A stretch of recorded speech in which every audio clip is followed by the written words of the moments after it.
Forget gurus. Forget anyone claiming to be an online business expert without going through the challenges of entrepreneurship themselves. The Real Money, Real Business podcast is here to prove the best insights in online business comes from your fellow online business builders. We dig into stories of entrepreneurs selling their business on the Empire Flippers marketplace so that you can learn how they made their business profitable, how they overcame obstacles, and what lessons they learned in their online journey. If you want to take your business and your knowledge to the next level, you've come to the right podcast. Let's get started.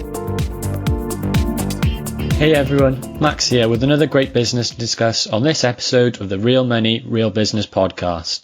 Today's guest is Nir, and he's selling his Amazon Associates and display advertising business on the Empire Flippers marketplace. So welcome to the show, Nir. How are you doing today? Hey Max, all good. Cool. Before we get into the conversation, let me just give a brief overview of the business. So it's an Amazon Associates and display advertising business in the home niche, created in October 2018. The average monthly revenue for the business is $5,705 and makes an average of $5,573 per month in net profit. For everyone listening, you can visit empireflippers.com/marketplace and search for listing 49880 to learn more about the business. Included in the sale is a domain and all the site contents and files, freelancer contacts and SOPs, a Pinterest account, and a proprietary plugin to manage out-of-stock items. So now that I've given a general overview of the business, why was online business such an appealing idea to you? I'm sort of a veteran in this field.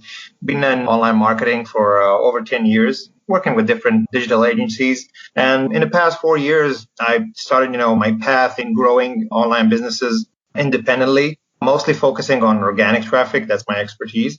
And once I got the hack of it and understood how things are going, being really interested in growing those products and growing those online businesses, bringing the maximum revenue that I can out of them, sell them in order to move to perhaps a different field or a different site, and then do it all over again became quite appealing to me in the past 4 years. And how did you get started creating your own businesses? Was it websites?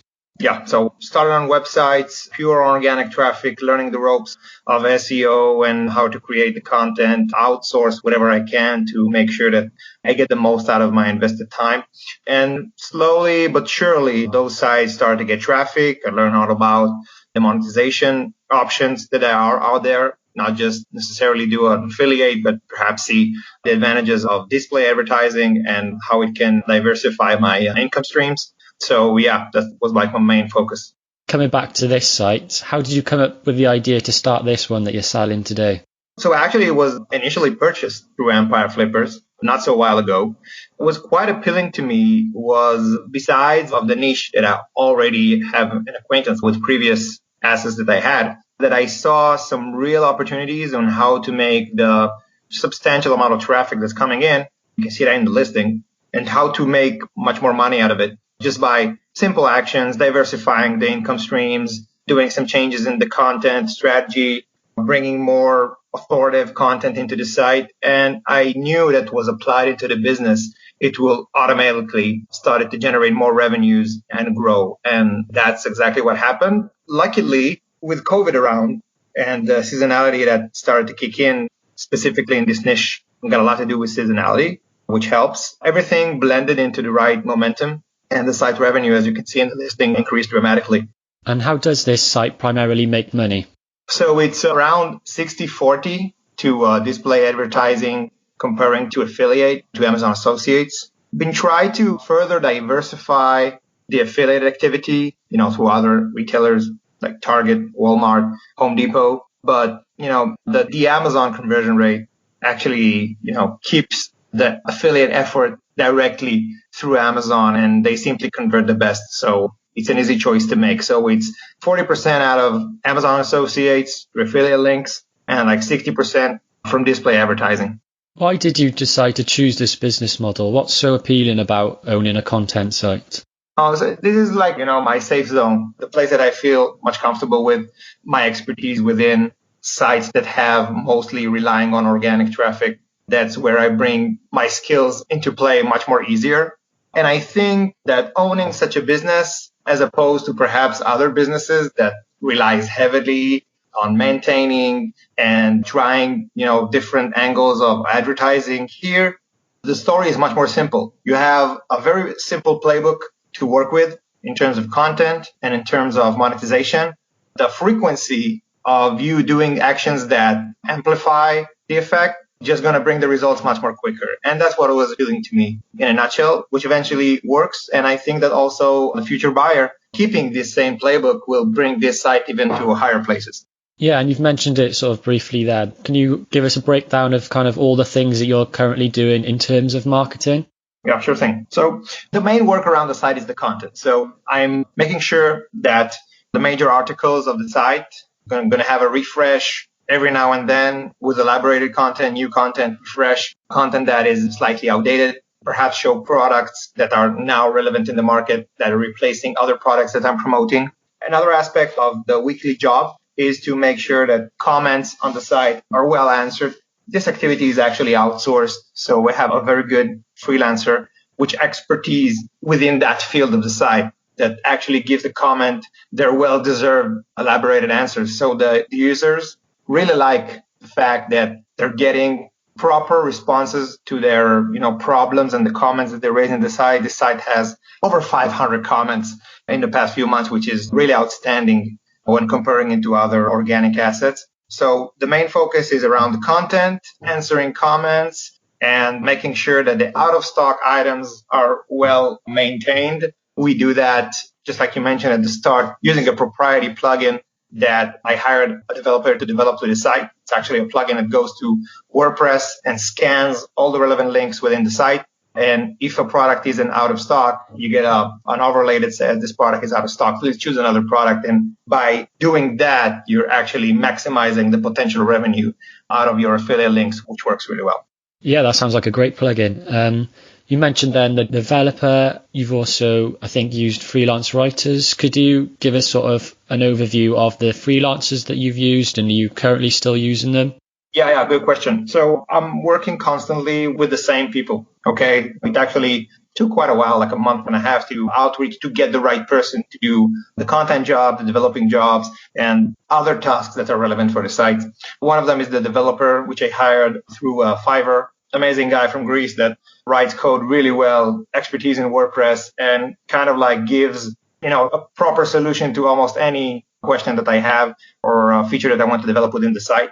And the second one is my writer, which I hire through a text broker that does a really well job in researching and bringing the best content there is written in very good English to make sure that it's appealing to the users.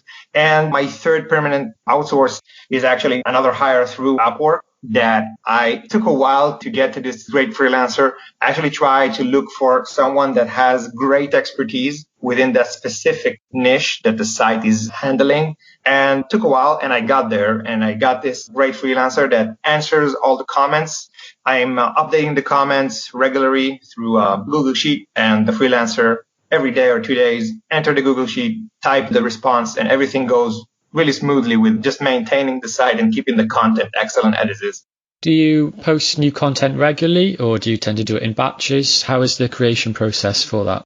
That's like every month and a half or 2 months, I'm either revamping an existing content or uploading a new one. But my main focus is around the comments. So you get a lot of comments on the site, really good comments with people that are raising, problems or questions that they have either toward a specific product or a specific technique. Then I want to get those answers right away. And that's what my main focus is. And it's also bringing, the SEO aspect of the site to a completely different level with a great user-generated content. Where does the majority of your traffic come from? Strictly organic, Google, slight, portions from Bing. Like over 90% of it's Google, which is great. Mostly from the US, also from UK, Canada, and Australia, and a little part from India, but majority of it is from the US, organic through Google. Can you describe the sort of amount and type of work that you personally do on this site for maintenance? Yeah, so on a regular week, it's around 3 hours to 4 hours that I put into the business, around 20, 30 minutes a day. Mostly it's around, keeping the comments updated in the shared file with the freelancer, make sure that to update the answers in WordPress in the comments section, making sure the main daily effort is around the out-of-stock items. Since in Amazon, a lot of products are getting out of stock quite quickly and then go back to stock a few days later. And I want to keep that as updated as I can. That's why I'm investing 5 minutes a day to make sure that all of the out of stock items, which are highlighted to me through Genius Link, that has a great feature with showing out of stock items, are being updated in proprietary plugin. So that's it. Using the content backlog, answering comments, and keeping the out of stock items highlighted in the site. That's like the main routine around the site. And is there anything that you've learned from this business that you might apply to your future businesses? The importance of diversifying your income streams, definitely. You got a lot of really good display advertising agencies out there that doing a really great job with matching your inventory, your ad space to advertisers. And it's a shame that you will point on the traffic to affiliate marketing. I got to say that if I had the time to do it, then I will probably create like an info product around the site. It's got to do with the site niche and even diversifying the income streams a bit more. But I didn't get around to it. But the idea in essence is to diversify the revenue as much as you can. Because if one channel goes down, the other channel remains as it is, or perhaps growing over the other one. That's how you keep your income stream stable as it can. Yeah, I think that's a really good point. Sort of on that thought, if you were to keep the business, what are some of these opportunities that you might try implementing? Would there be other ones? Yeah, so if I would keep it, then let's say I would try to create an info product that will bring an additional layer of revenue. In addition, I will probably try to push more on the content updates, bringing more fresh content. And even, diversify. One thing that I didn't mention in the previous question is diversify, let's say, the topics that are handled within the site. This site is already well diversified. Let's say that the top 3 pages are only generating, I think, 20 or 30% of the traffic. On most sites that you will see, they have like 1 or 2 leading articles that generating 70, 80% of the traffic, hence the revenue. And that's not a good thing for me. And that's what's so appealing to me on this site and still is, that the traffic is coming from all different pages. And, through that, if I would diversify that a bit more and expand the range of topics that this site is talking about, then obviously it will be result with more traffic and more revenues. So will probably be my angle on this. You've bought this business, you've grown it to quite a considerable asset. Why are you deciding to sell the business instead of keeping it yourself? Yeah, that's an excellent question. So I'm a relentless guy. I always try to keep my eyes on what's coming up next. And I actually had a few thoughts of developing my own product and a lot of other ideas that I want to push. They will require some investments, both my time and funds. So I actually thought it's a good idea perhaps to sell this great online business to somebody else that will take it to the next level and make more time for me to invest in some other projects. Yeah, that sounds good. What do you think are the biggest risks with a site that a buyer should be aware of? So in every site that's relying on organic traffic, there is always this thing about Google algorithm updates. There's always updates that have some, effect or shift in the positions and rankings. But I think that the fact that this site is so diversified in traffic and has a very strong user-generated content angle that's pretty much secures the site from having like dramatic effects from organic algorithm changes.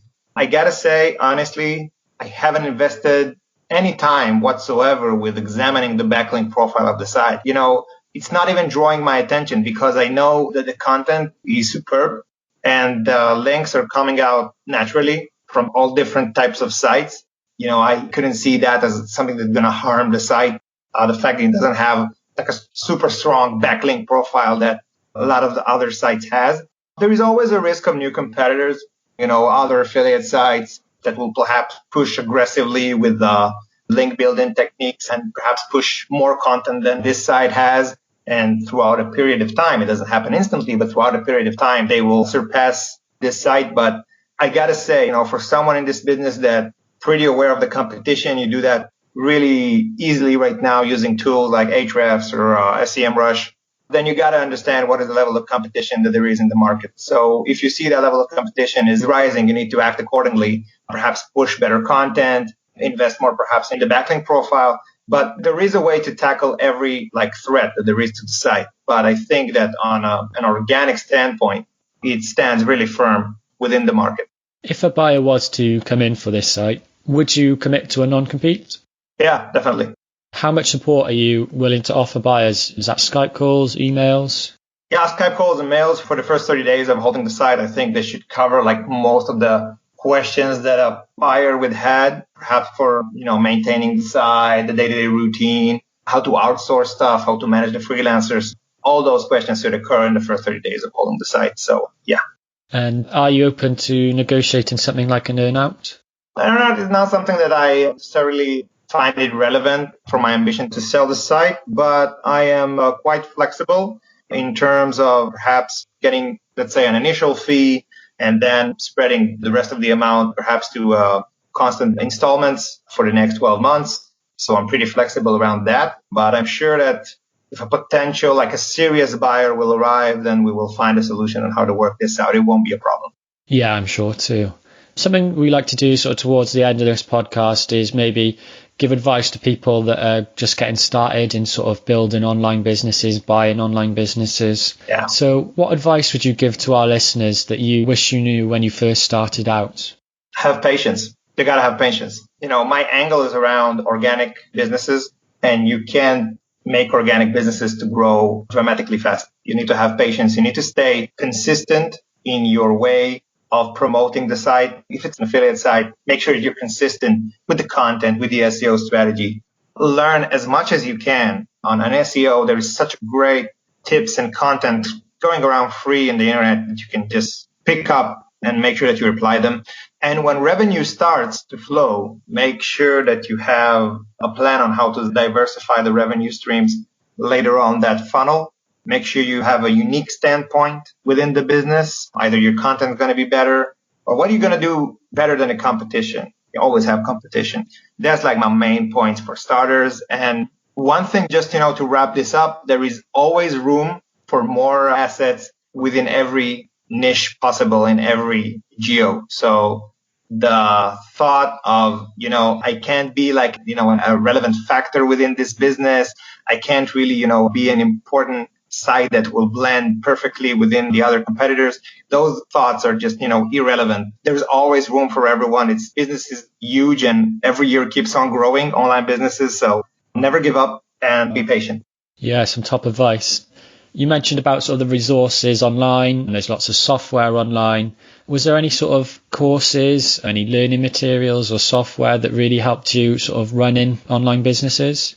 Once again, I can speak only for organic online businesses. Affiliate businesses, you can learn a lot on SEO just by going through, the top forums that are dominating the internet. Either it's the one for Ahrefs, even Google with their own webmaster sessions that they have, that you get direct instructions and guidance from John Mueller. That is like the guy to turn to when it is to or learn about organic traffic and learn how Google algorithm works. So you got a lot of great content just, from the top companies that are involved there. Make sure you pick one and stay with it. Don't let yourself get flooded from different, content or, different gurus that say that I get the best method. There is no best method. There is trial and error that you need to apply to your business. And once again, be patient as much as you can to learn which techniques works and which techniques works less good than the other ones. That's the best way to do it. I agree with that. Yeah. And I think John Mew's a very good follow on Twitter if anyone is interested in that SEO space. Last two questions for me. I won't keep you much longer. Putting yourself in the shoes of a buyer, why do you think that this is a business worth buying?